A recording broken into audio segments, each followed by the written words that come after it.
so in love with you.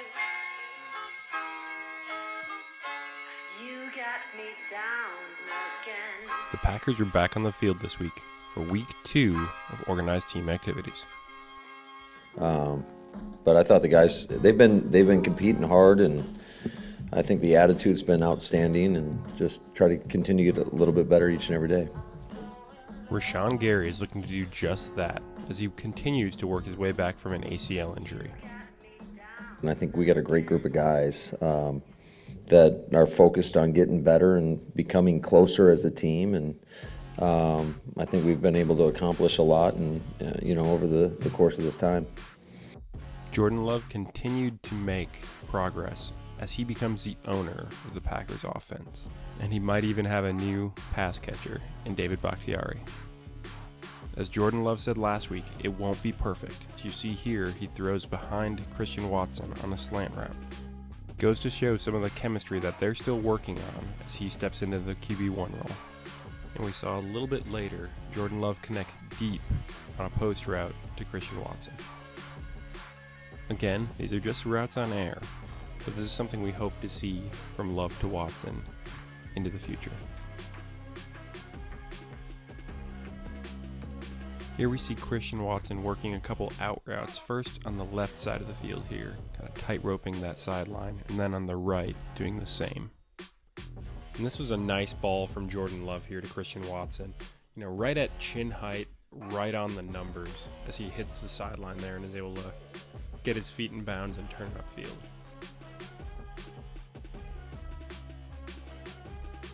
Another guy looking to step up in 2023 is Samori Toure. Yeah, I've gained probably around 8 pounds from the end of the season last year. I feel like I've made a big jump. I feel like that's been something that's been consistent with me even throughout college. I've been able to make a lot of progress throughout each year.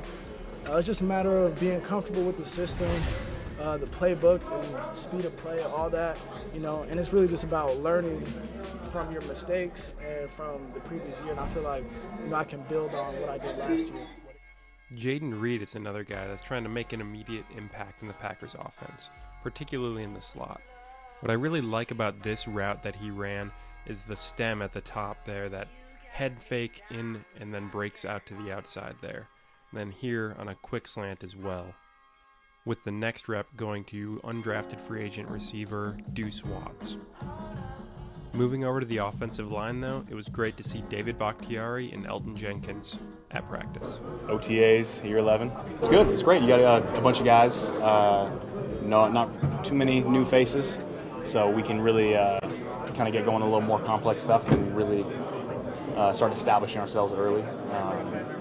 I think that's something that's going to be big for us this year, stepping up as an entire unit, and each one's got to fill their role and pick up where we need to pick up. Just talking to Dave yesterday, talking about how we want to be the best left side in the NFL. So just us being able to play together, just keep on building on the things that we was building on is going to be key. We got a young O-line room, so all the things that they, all the guys that came before me, all the things they taught me is good to be able to just pass it down along to them. All the young guys calling me OG and all that, so 4 years ago I was the youngest guy, but it's kind of different, but with the young guys, all you want is just effort, energy, and everything else is just, take care of itself.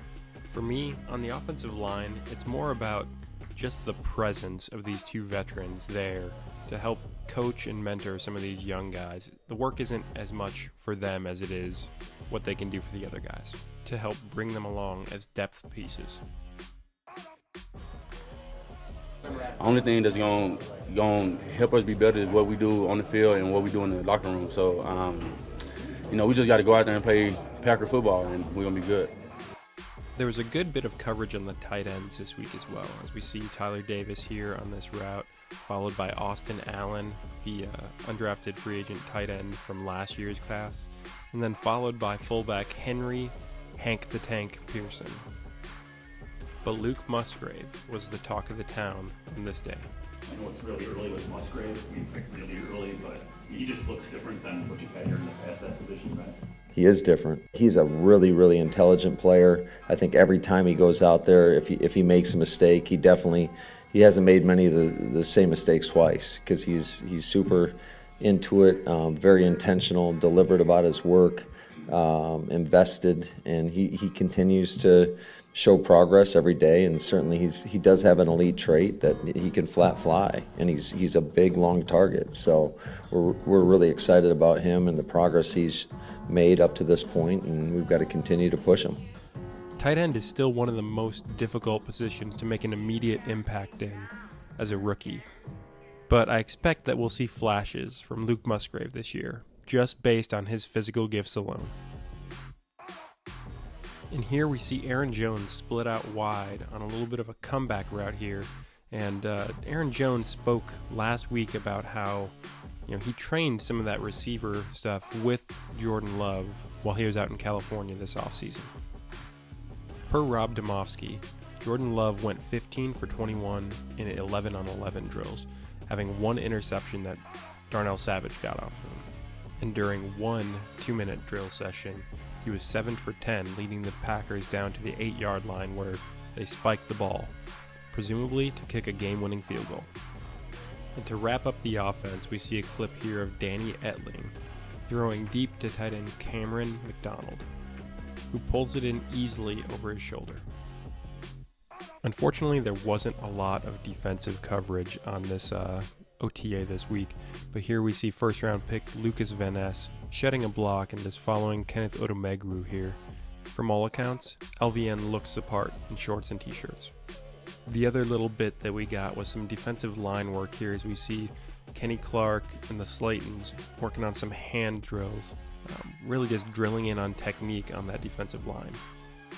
Ultimately, the Packers ended up having to cut practice short due to weather, which limited some of their 2-minute drill opportunities. We've been using pretty much the full 2 hours, so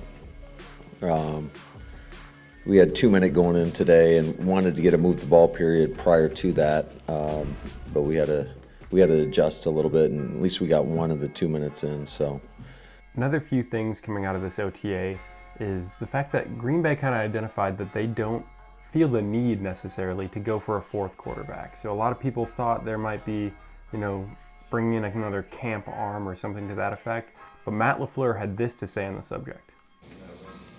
I just think it's really, really difficult to get 4 guys the amount of reps that you need to get in order for them to show what they can do. Certainly there's times when you have a veteran guy, like we've had in years past, where you're not going to play him in the preseason, then it's a little bit more doable. But, it's really hard to, Jordan needs a ton of reps. They all do. And so how do you divvy those up? If we feel like we need a fourth, then certainly we'll bring one in. The other big piece of news coming out of this too was that the Packers intend to go early to Cincinnati for their first preseason game, where they'll be taking part in joint practices with the Cincinnati Bengals. Matt LaFleur kind of talks a little bit about the opportunity that provides to them and some of the benefits of that extra time away from the facility and away from other distractions in Green Bay. Yeah, you just get, it changes up the monotony of camp, I'd say, of guys going against each other. And what's great about going to Cincinnati is, it's going to give us a little bit of a longer bonding trip for our guys to hang out together. And we think it's going to be a really valuable experience. I think we leave on a Tuesday. We'll have a light practice here in the morning. We'll leave. We'll practice against them on Wednesday. We'll walk through on Thursday, then we'll play the game on Friday evening. So it's going to give us a couple nights there to, hopefully be a great bonding experience for our team. Hey, there's another week in the books. OTA 2 is complete. They'll be back next week again, and I believe the day that we'll have media coverage is Tuesday, June 6th. So again, pay attention as I'll be bringing you all the footage from that OTA as well. And make sure to like the video down below and subscribe to the channel so you don't miss that next OTA video.